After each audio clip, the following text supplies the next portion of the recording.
We will have silence. It does seem to me that some people are looking for an early mark to get an early plane home. Thank you, Madam Speaker. My question is to the Minister for Agriculture.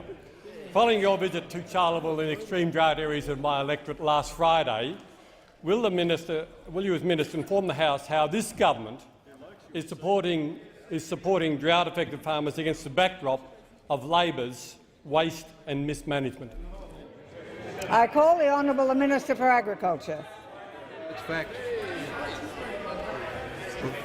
Well, thank you very much. Thank you very much, Madam Speaker. And I thank the honourable member for his question, a person who has served the people of Maranoa long and well. And I lived in the seat of Maranoa. And I'll remind him of that. Now, if I was you guys, I'd just listen. You've had an absolute shocker of a day. Two questions ruled out of order, another 2 questions given to you out of charity. Now, on a very serious issue, we have to make sure that we look after people and carry them along. So for the member for Maranoa, we've had 2 tranches of drought policy. The first was December last year, where we managed to get the farm finance package signed off, and it's because the previous government hadn't managed to complete it, and then reallocated that money in such a form as it was more associated with drought. We also had $10 million which we put towards water reticulation, and as you're well aware, more watering points gives a greater coverage of the pasture. And now, earlier this year, through Cabinet, we took through a $320 million package, to look after those people, in the crisis of drought.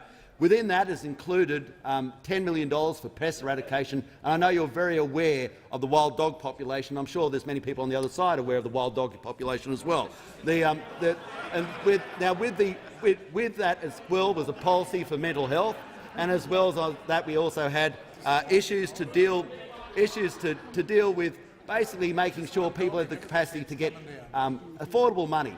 Now I'm very happy of the fact, Madam Speaker, that the AVA have come out today and said they're trying to match our rates. So we're getting it's also bringing in competition, and that is also good. So we're starting to get effects away from the policy.